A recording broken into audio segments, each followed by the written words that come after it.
Bismillahirrahmanirrahim. Assalamualaikum warahmatullahi wabarakatuh.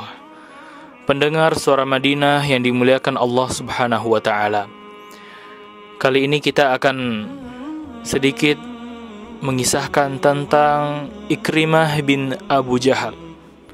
Ikrimah bin Abu Jahal, siapakah beliau?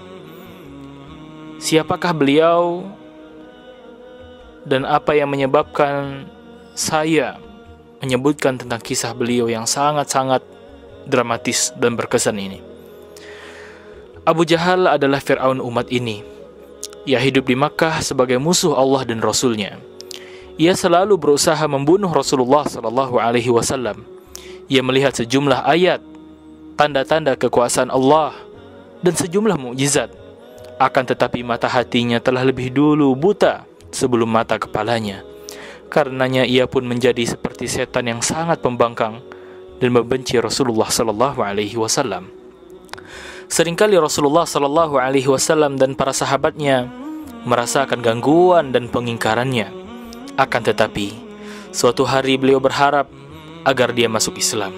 Beliau bersabda, "Ya Allah, kuatkanlah Islam dengan Amr bin Hisham atau Umar bin Khattab." Amr bin Hisham yaitu adalah Abu Jahal. Allah pun mengabulkan doa Rasulullah SAW, sehingga orang yang paling baik di antara kedua orang itu adalah Umar bin Khattab, yang pada akhirnya beliau pun masuk Islam. Sedangkan orang yang paling jahat di antara keduanya adalah Abu Jahal, yang senantiasa memusuhi Rasulullah SAW.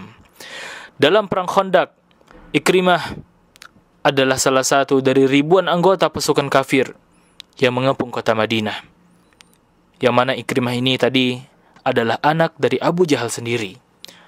Kota Rasulullah SAW dan kotanya orang-orang Islam.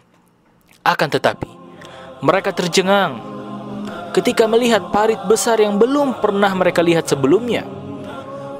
Parit ini membuat senjata-senjata di tangan mereka menjadi tidak berguna. Mereka tidak tahu apa yang harus dilakukan.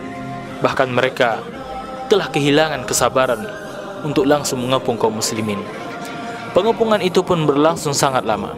Ikrimah tidak sabar, maka ia keluar bersama dengan Amr bin Wud untuk mengajak pasukan Islam melakukan pertandingan jawara atau pertandingan duel 1 lawan 1 dari kedua pasukan. Ali radhiyallahu anhu keluar menanggapi ajakan ini. Ali melawan Amr bin Wud dan memperoleh kemenangan karena berhasil memenggal kepala Amr bin Wud dan melemparkannya pada pasukan musyrik. Melihat kejadian ini, Ikrimah menjadi takut, sehingga ia lari seperti tikus yang ketakutan. Ikrimah meninggalkan peralatan perangnya dan barang-barang lainnya. Oleh karena itu, Ali radhiyallahu ta'ala anhu mengambilnya dan memberikannya sebagai hadiah untuk Rasulullah sallallahu alaihi wasallam.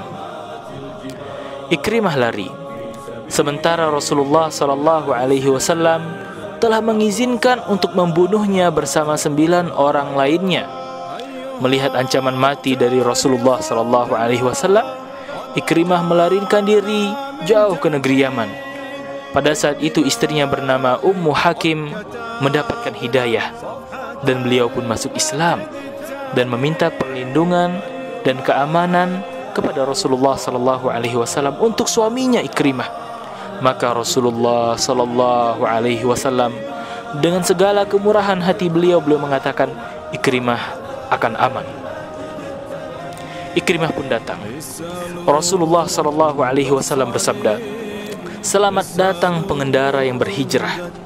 Beliau berdiri kepadanya, meluaskan kain untuknya dan menyambutnya dengan sebaik-baik sambutan. Ikrimah berkata, "Aku telah mendengar bahwa engkau telah menjamin keamananku, wahai Muhammad." Maka Rasulullah SAW bersabda, "Ya, sungguh kamu telah aman." "Untuk apa kamu mengajakku?" tanya Ikrimah kepada Rasulullah. "Untuk menyembah Allah yang Maha Esa. Tiada sekutu baginya, melaksanakan sholat, membayar zakat, menunaikan puasa, dan berhaji ke Baitullah."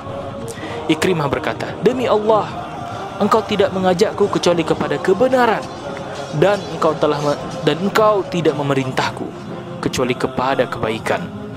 Ikrimah mengulur tangannya dan bersaksi bahwasannya tidak ada Tuhan yang berhak disembah dengan benar selain Allah, dan Muhammad adalah utusan Allah. Ikrimah berkata, "Wahai Rasulullah, aku memohon kepadamu untuk mengampuniku atas setiap permusuhanku terhadapmu, setiap jejak langkahku, setiap kesempatan aku bertemu denganmu, dan setiap perkataan yang aku ucapkan di hadapanmu atau tidak di hadapanmu." Rasulullah SAW berdoa untuk Ikrimah, "Ya Allah, ampunilah setiap permusuhan yang dilakukannya terhadapku, setiap jelek langkahnya yang ia inginkan untuk memadamkan cahayamu. Ampunilah perkataan yang dia ucapkan guna merendahkan martabatku, baik ketika dia berada di hadapanku maupun tidak di hadapanku." Ikrimah berkata, "Wahai Rasulullah, tidakkah aku mengeluarkan satu harta pun yang telah aku gunakan untuk memusuhimu, kecuali aku juga menginfakkan harta yang sama di jalan Allah." Setelah masuk Islam, Ikrimah bersumpah, "Demi zat yang telah menyelamatkanku saat perang Badar." Ia bersyukur kepada Tuhannya karena ia tidak mati terbunuh dalam perang Badar bersama bapaknya yang telah tewas. Ia masih tetap hidup sampai akhirnya Allah pun memuliakannya dengan Islam. Ia selalu membawa mushaf sambil menangis, "Ini adalah kitab Tuhanku, ini adalah kitab Tuhanku." Pada saat perang Yarmuk meletus, yang begitu hebatnya dan sangat-sangat menyeramkan, sedangkan pasukan Romawi hampir mengalahkan pasukan Islam, maka singa buas Ikrimah pun bangkit dan berkata, "Minggirlah wahai Khalid bin Walid, biarkan aku menebus apa yang telah aku dan ayahku lakukan. Dulu aku memusuhi Rasulullah SAW.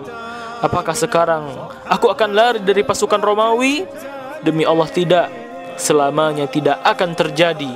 Aku akan lari dari pasukan Romawi. Demi Allah tidak." Ikrimah pun berteriak, "Siapa yang akan membayatku? Siapa yang akan ikut bersamaku dan bersumpah untuk mati?" Pamannya Harith bin Hisham dan juga Dirar bin Al-Azwar berdiri untuk membayatnya, ikut bersama dan bersumpah untuk sebagai mati syahid bersama dengan 400 pasukan muslim. Mereka memasuki arena peperangan hingga mereka dapat mengalahkan pasukan Romawi, dan Allah pun memberikan kemenangan dan kemuliaan bagi pasukannya. Alhamdulillahirabbil alamin. Perang pun usai. Ikrimah tergeletak terkena 70 tikaman di dadanya, sedangkan di sampingnya adalah Al-Harith bin Hisham dan Ayyasi bin Abi Rabi'ah. Al-Harith memanggil-manggil, meminta air, namun ia melihat Ikrimah sangat kehausan, maka ia berkata, "Berikanlah air kepada Ikrimah." Ikrimah melihat Ayyasi bin Abi Rabi'ah juga sangat kehausan, lalu ia berkata, "Berikanlah air kepada Ayyasi." Ketika air hampir diberikan, Ayyasi ternyata sudah tidak bernyawa. Para pemberi air dengan cepat menuju Ikrimah dan Al-Harith, namun keduanya pun sudah tiada untuk meminum air surga dari sungai-sungai surga. Kaum mukminin rahimanillahi wa iyyakum jami'an. Sesungguhnya hidayah Allah itu sangat nikmat. Hidayah Allah itu adalah kemuliaan dan harus dirawat dengan sebaik-baiknya. Anda yang terlahir dan memiliki orang tua yang muslim, maka bersyukurlah. Maka ambillah pahala sebanyak-banyaknya dari mereka. Dan perjuangkanlah dirimu. Dan korbankanlah dirimu, hartamu, jiwa ragamu untuk Islam. Dan tidak ada kemuliaan bagi seorang manusia ketika setelah ia berislam, kecuali ia menyumbangkan semua hidupnya dan matinya untuk Islam dan untuk menghidupkan sunnah Rasulullah SAW. Sesungguhnya Rasulullah SAW pernah bersabda di antara para sahabatnya sambil berkata, "Sesungguhnya Ikrimah bin Abu Jahal akan datang kepadamu dalam keadaan beriman dan berhijrah. Maka janganlah kamu mencela ayahnya, karena mencela orang yang sudah mati dapat menyakitkan orang yang masih hidup, walaupun celaan itu tidak akan sampai kepada orang yang sudah mati. Beruntunglah engkau, wahai Ikrimah bin Abu Jahal radhiyallahu anhu, seorang sahabat Rasulullah SAW yang akan selalu memberikan bekas baik, memberikan kesan baik dan mulia bagi kaum mukminin. Semoga Allah Subhanahu wa taala menyertai beliau Semoga Allah Subhanahu wa taala memberkahi beliau di surganya kelak. Wassalamualaikum warahmatullahi wabarakatuh.